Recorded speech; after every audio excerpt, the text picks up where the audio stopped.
उपक्रम प्रभावीपणे राबवितात, ज्यांच्या कार्याचा ध्यास केवळ मानवी विकास असाच आहे. यासोबतच सन 2017 साली ज्यांनी माजी शिक्षणाधिकारी म्हणून कार्यरत असताना हिंगोली जिल्हा परिषदेअंतर्गत जिल्हा परिषद शाळा 100% डिजिटल केल्याबद्दल महाराष्ट्र शासनाकडून ज्यांना माननीय राज्यपाल महोदय यांच्या हस्ते सन्मानित करण्यात आले, त्यासोबतच 2 मे 2017 रोजी स्काउट गाईड उपक्रमात उल्लेखनीय कार्य केल्याबद्दल तत्कालीन राज्यपाल विद्यासागर राव यांच्या हस्ते बार टू मेडल ऑफ मेरिट या पुरस्काराने ज्यांचा गौरव करण्यात आला, ते आदरणीय माजी शिक्षणाधिकारी श्री शिवाजीराव एकनाथराव पवार सर यांच्याशी आता आपण प्रत्यक्ष संवाद साधणार आहोत आणि आजपर्यंतच्या त्यांच्या यशस्वी आणि प्रभावी कार्याचा प्रवास सरांकडनं जाणून घेणार आहोत. तेव्हा सर्वप्रथम सर, आपलं खूप खूप स्वागत आहे आजच्या आपल्या यशोगाथा या कार्यक्रमाअंतर्गत. नमस्कार सर,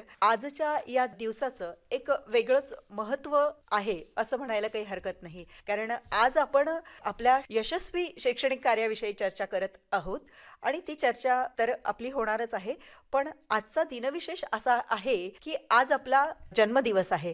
तर सर्वप्रथम आमच्या संपूर्ण आकाशवाणी परिवारातर्फे आपणास जन्मदिनानिमित्त अभिष्ट चिंतन, खूप साऱ्या शुभेच्छा. आणि आजच्या आपल्या जन्मदिनी आपण सर्व पालकांना एक शैक्षणिक क्षेत्रातील ज्ञानसंपन्न, प्रतिभासंपन्न व्यक्तिमत्व म्हणून काय मार्गदर्शन कराल? शिक्षण हे सामाजिक उत्थानाचं साधन आहे. प्रत्येक व्यक्तीच्या विकासाचं जर माध्यम काय असेल ते शिक्षण आहे आणि त्यामुळं प्रत्येक पालकांनी आपल्या मुलाच्या शैक्षणिक प्रगतीकडे लक्ष दिलं पाहिजेत. मी पालकांना असं आवाहन करेल की संतती हीच संपत्ती आहे, त्यामुळे या संपत्तीकडे विशेष लक्ष देऊन आपण या संपत्तीचं जतन करावं, संवर्धन करावं. पालकांनी जर आपल्या मुलांकडे विशेष लक्ष दिलं तर त्यांचा विकास हा घडून येऊ शकतो. सर, आजपर्यंत अगदी हिरहिरीने आपण या शैक्षणिक कार्यामध्ये सहभाग नोंदवून एक वेगळा आदर्श समाजापुढे निर्माण केलेला आहे, त्याविषयी काय सांगाल बरं? माझ्या व्यक्तिमत्व विकासामध्ये शिक्षणाचा फार मोठा सहभाग आहे. व्यक्तीच्या व्यक्तिमत्व विकासातच शिक्षणाचा सहभाग असतो. शिक्षण हे एक सामाजिक उत्थानाचं साधन आहे, याच्यावर माझा ठाम विश्वास आहे. माझा जन्म जो आहे तो एका शेतकरी कुटुंबामध्ये झालेला आहे आणि शेतकरी कुटुंबामध्ये जन्म घेऊन मी माझं माध्यमिक शिक्षण, महाविद्यालयीन शिक्षण आणि त्याचबरोबर BEd हे शिक्षण पूर्ण केलेलं आहे. या सर्वांच्या म्हणून आपण मुळाशी काय असेल तर ते शिक्षण आहे. हे शिक्षण घेऊन मी शिक्षक म्हणून कार्य केलं, माध्यमिक शिक्षक. त्याचबरोबर MPSC करून मग उपशिक्षणाधिकारी, नंतर शिक्षणाधिकारी झालो. या सर्व प्रवासामध्ये जर काय महत्त्वाची बाब असेल तर ती शिक्षण आहे आणि त्यामुळेच आजपर्यंत मी शिक्षणाबद्दल चांगलं कार्य करत आलो आहे आणि याच्यानंतर मी शैक्षणिक चळवळीमध्ये भाग घेऊन कार्य करत राहणार आहे. प्रत्येकाच्या जीवनामध्ये शिक्षण ही अशी शिदोरी आहे जी माणसाच्या आयुष्यभर तिची साथ देत असते आणि त्यातूनच आपलं एक उत्तम व्यक्तिमत्व घडत असतं. सर, आता माजी शिक्षणाधिकारी म्हणून आपण परभणी, हिंगोली, नांदेड या जिल्ह्यांमधून आपलं कार्य पार पाडलं आणि ते अगदी वाखाणण्याजोगं असंच होतं. तर त्या कार्यातील तुमच्या अनुभवाविषयी आपण आमच्याशी काय शेअर कराल बरं?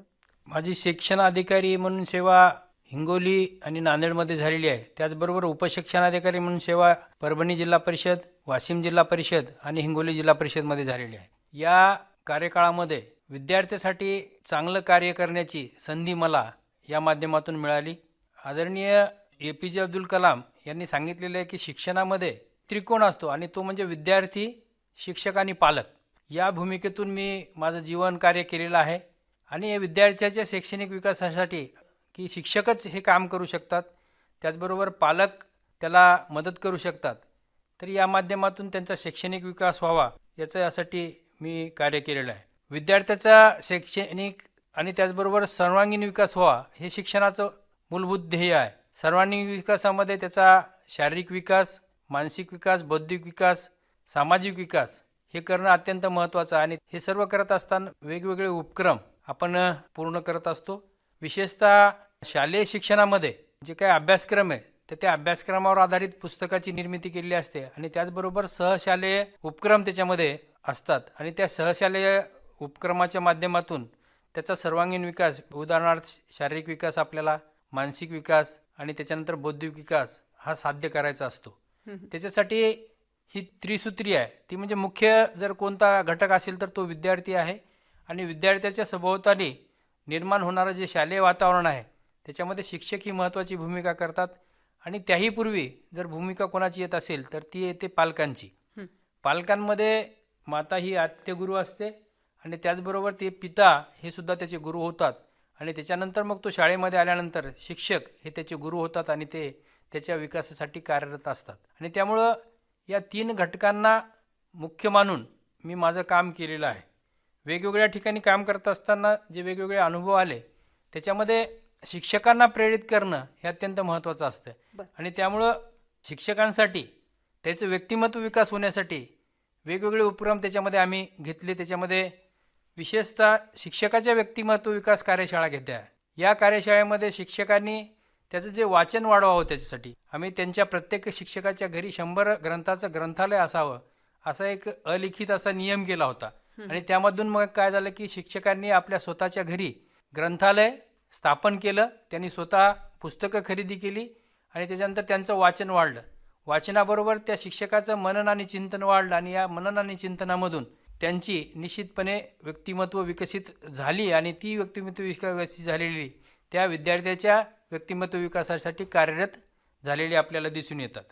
याच्याचमध्ये एक ग्रंथ महोत्सव असा एक उपक्रम आम्ही घेतला होता. शासनाचाच उपक्रम होता तो, परंतु जोरकसपणे तो आम्ही घेतला आणि त्या ग्रंथ महोत्सवामध्ये वेगवेगळ्या क्षेत्रातील जी काही आमची साहित्यिक मंडळी त्याच्यामध्ये त्यांना सहभागी करून घेतलं होतं. आणि एकदा का शिक्षक प्रोत्साहित प्रेरित झाला तर तो चांगल्या रीतीनं काम करू शकतो. तो विद्यार्थी विकासाची म्हणतो आपण चिंतन करू शकतो आणि त्याच्यानंतर विद्यार्थी विकासासाठी प्रयत्न करतो आणि विद्यार्थी काय होतात की व्यक्तिमत्व त्यांचं विकसित होते, त्यांना गुणवत्ता प्राप्त होते असं मला दिसून आलेलं आहे. दुसऱ्या जे काही उपक्रम होते तर त्याच्यामध्ये वाखाणण्यासारखं आहे तो उपक्रम होता माझा पालक संपर्क अभियान. मी जेव्हा 2004 मध्ये इथं शिक्षणाधिकारी म्हणून आलो त्यावेळेस हा उपक्रम जो आहे तर तो मी राबवला. यामध्ये असं आहे की पालक हे विद्यार्थ्यांना प्राथमिक स्तरावर शालेय शिक्षणामध्ये मदत करू शकतात. उदाहरण झालं तर आपल्याला सांगता येईल की बाराखडी आणि उजळणी हे आता प्रत्येक पालक घेऊ शकतो. आणि त्यामुळे काय केलं की आम्ही एका पुस्तिकेची निर्मिती केली. त्याच्यामध्ये 10 असे मुद्दे ठेवले. त्यामध्ये हा पहिला मुद्दा होता की बाराखडी आणि उजळणी ही पालकांनी त्याची घेतली पाहिजेत, त्याचा अभ्यास घेतला पाहिजे, त्याचा गृहपाठ घेतला पाहिजेत. संस्कार हे पालकच मुलांना देऊ शकतात. स्वच्छता ही पालकामुळेच म्हणून आपण विद्यार्थ्यांमध्ये येऊ शकते. तर या प्रकारचे एक मुद्दे घेऊन एक पुस्तिका तयार केली. तत्कालीन जे आमचे CEO होते वेलराव साहेब त्यांनी खूप यामध्ये मदत केली होती आणि हा एक यशस्वी उपक्रम मी तर म्हणेन की माझ्या जीवनातला सर्वात यशस्वी उपक्रम कोणता असेल किंवा यशस्वी कार्य काय असेल तर ते पालक संपर्कचं आहे असं मला वाटतंय. निश्चितच सुरुवातीला शिक्षक आणि पालकांना तुम्ही तुमच्या या कार्याच्या मार्फत प्रोत्साहित केलत आणि त्या माध्यमातून विद्यार्थ्यांचा सर्वांगीण विकास कसा करता येईल यासाठी आपण माजी शिक्षणाधिकारी म्हणून जे कार्य पार पाडत होता त्यावेळी अतिशय दक्षतेने या गोष्टीचा विचार करून त्यावर योग्य प्रकारे कृती करून आपण विद्यार्थ्यांमध्ये बदल घडवण्याचा निश्चितच प्रयत्न केलात. सर, आता यानंतर तुम्ही श्री शिवाजी शिक्षण प्रसारक मंडळ हिंगोली या शैक्षणिक संस्थेची स्थापना केलीत आणि अगदी प्राथमिक विद्यालयापासून ते महाविद्यालयापर्यंत विद्यार्थ्यांना शिक्षणाचं द्वार खुलं केलं. तर या संस्थेची निर्मिती करण्यापाठीमागचा नेमका उद्देश तुमचा काय होता याविषयी काय सांगता येईल बरं सर? श्री शिवाजी शिक्षण प्रसारक मंडळ ही जी संस्था आहे तर त्याला मी मार्गदर्शक आहे आणि ही माझे काही जवळचे नातेवाईक त्याचबरोबर मित्र यांच्या माध्यमातून शैक्षणिक संस्था तयार झालेली आहे. हिंगोली हा तसा ग्रामीण जिल्हा झालेला आहे. पहिला परभणी जिल्हा होता आमचा. 1999 साली या जिल्ह्याची निर्मिती झाली आणि ग्रामीण भागामध्ये शैक्षणिक संस्था ह्या अत्यंत कमी होत्या. आमच्या हिंगोलीचंच उदाहरण द्यायचं झालं तर मी जेव्हा ही शैक्षणिक संस्था स्थापन केली तेव्हा फक्त हिंगोलीमध्ये एकच महाविद्यालय होतं, ते आदर्श महाविद्यालय. आणि त्याच्यानंतर मग आम्ही ही 1998 मध्ये दुसरं महाविद्यालय स्थापन करू शकलो. म्हणजेच याच्या मुळाशी असं होतं की शैक्षणिक संस्था ती कमतरता, त्याचबरोबर ग्रामीण भागातली जी मुलं आहेत त्यांना शिक्षण हे मिळावं या माध्यमातून या शैक्षणिक संस्थेची मी स्थापना केलेली आहे. आज या शैक्षणिक संस्थेचं प्राथमिक विद्यालय, माध्यमिक विद्यालय, त्याचबरोबर उच्च माध्यमिक विद्यालय, वरिष्ठ महाविद्यालय आणि त्यानंतर मुलींसाठी एक निवासी शाळा आहे, कस्तुरबा गांधी बालिका विद्यालय. तर या माध्यमातून मुलींच्यासाठी सुद्धा विशेष अशी कार्यरत आहे ही शाळा. अच्छा सर, आता यासोबतच आपल्या संस्थेच्या माध्यमातून विद्यार्थ्यांचा सर्वांगीण विकास व्हावा या दृष्टिकोनातून आपल्या संस्थेमध्ये कशा प्रकारे प्रयत्न केले जातात आणि अभ्यासासोबतच कोणकोणते अभ्यासेतर उपक्रमही राबवून व्यक्तिमत्व विकास जो विद्यार्थ्यांचा असतो तो व्यक्तिमत्व विकास साधण्याचा प्रयत्न केला जातो? मुळातच शैक्षणिक संस्थेची जी स्थापना झालेली आहे तर ते दर्जेदार शिक्षण देण्यासाठी ही स्थापना केलेली आहे आपण. आणि त्यामुळं या संस्थेच्या माध्यमातून दर्जेदार शिक्षण, क्वालिटी एज्युकेशन कसं मिळावं यासाठी निश्चितपणे प्रयत्न केले जातात. जसे काय भौतिक सुविधा आहेत, त्याचबरोबर आमचा जो शिक्षक वर्ग आहे, प्राध्यापक वर्ग आहे तो उच्च विभूषित आहे, त्याची निवड तशी झालेली आहे. आणि त्या माध्यमातून त्यांना वेगवेगळ्या म्हणतो आपण ट्रेनिंग्स देऊन, प्रशिक्षण देऊन प्रेरित केलं जातं आणि त्या माध्यमातून विद्यार्थी कसे जास्तीत जास्त गुणवत्ता विकसित होतील यासाठी प्रयत्न केले जातात. सुरुवातीलाच मी सांगितलं की सर्वांगीण विकासामध्ये जो विकास आहे त्याच्यामध्ये मानसिक विकास, बौद्धिक विकास, शारीरिक विकास, तर या माध्यमातून ही मुलं जी आहेत ती सक्षम कशी होतील आणि उद्या राष्ट्र उभारणीमध्ये ती कशी सहभागी होतील हे आपल्याला पाहायचं आहे. शिक्षणाचं मुळातच कार्य असं आहे की एकतर चांगले नागरिक घडवणे आणि चांगले नागरिक घडण्यासाठी जे काही त्यांना नैतिक शिक्षण आहे तर ते नैतिक शिक्षण सुद्धा आमच्या प्राध्यापकाच्या माध्यमातून हे त्यांना दिलं जातं. आणि त्यामुळं सर्वांगीण विकासासाठी या माध्यमातून फार मोठ्या प्रमाणावर प्रयत्न आम्ही करत असतो. विद्यार्थ्यांना डिजिटल शिक्षण मिळावं, त्याचबरोबर त्यांना प्रयोगशाळा ही व्यवस्थित असावी. त्यामुळे आम्ही काय केलं की प्रयोगशाळा व्यवस्थित केलेल्या आहेत, त्यानंतर डिजिटल क्लासरूम केलेले आहेत आणि इतर याच्यामध्ये NSSच्या माध्यमातून आम्ही काय करतो की या विद्यार्थ्यांना सर्वांगीण विकासासाठी प्रयत्न करतो आणि सामाजिक सेवेमध्ये ती कशी कार्यरत राहतील यासाठी पाहतो. नक्कीच सर, आज आपण बघतोय की शैक्षणिक क्षेत्रामध्ये खूप मोठ्या प्रमाणात बदल झालेले आहेत आणि त्या अनुषंगाने समस्याही काही प्रमाणात निर्माण होताना आपल्याला दिसतात. जसं की आजचं जे बदलतं शैक्षणिक धोरण आहे तर त्या शैक्षणिक धोरणाचा विचार करता अनेक नवनवीन आव्हानं आज शैक्षणिक क्षेत्रामध्ये निर्माण झालेली आपणास दिसून येतात. तर एक माजी शिक्षणाधिकारी आणि एका संस्थेचे संस्थापक म्हणून या शैक्षणिक धोरणाकडे बघण्याचा आपला दृष्टिकोन कसा आहे, त्याविषयीचं तुमचं व्यक्तिगत मत काय आहे, याविषयी आपण काय सांगाल? विद्यार्थ्यांना आपल्या पायावर उभं करणं हे अत्यंत महत्त्वाचं कार्य शिक्षणामार्फत होत असते आणि त्यामुळं बदलत्या शैक्षणिक धोरणामध्ये याच्यात विचार केलेला मला आढळून आलेला आहे की पारंपरिक शिक्षणाबरोबर जे काही स्किल एज्युकेशन आहे तर ते स्किल एज्युकेशन द्यायचं आमच्या शासनाने आता ठरवलं आहे. आणि त्यामुळं प्रत्येक शाळा, प्रत्येक कॉलेज हे स्किलचं सेंटर कसं होईल, स्किलचं हब कसं होईल हे पाहायचं आता शासनाने ठरवलेलं आहे.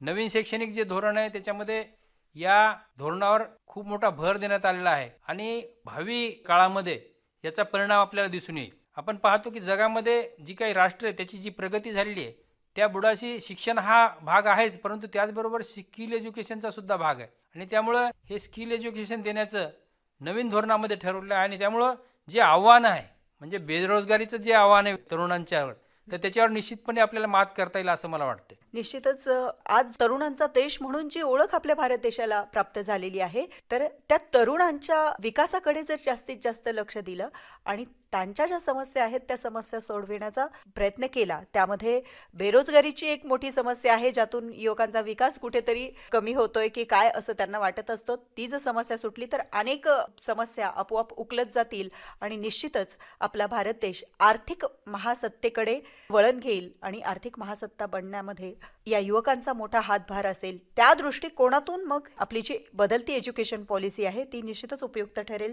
सर आज आपण आमच्या स्टुडिओमध्ये आलात आणि आजपर्यंतच्या आपल्या शैक्षणिक वाटचालीविषयी अतिशय महत्त्वपूर्ण आणि उपयुक्त अशी माहिती सर्व श्रोतांपर्यंत पोहोचवलीत, त्याबद्दल आपले खूप खूप धन्यवाद आणि आयुष्यातील यापुढील आपल्या वाटचालीसाठी आमच्या संपूर्ण आकाशवाणी परिवारातर्फे आपणास खूप साऱ्या शुभेच्छा. धन्यवाद. या कार्यक्रमाचे प्रायोजक होते श्री शिवाजी महाविद्यालय हिंगोली.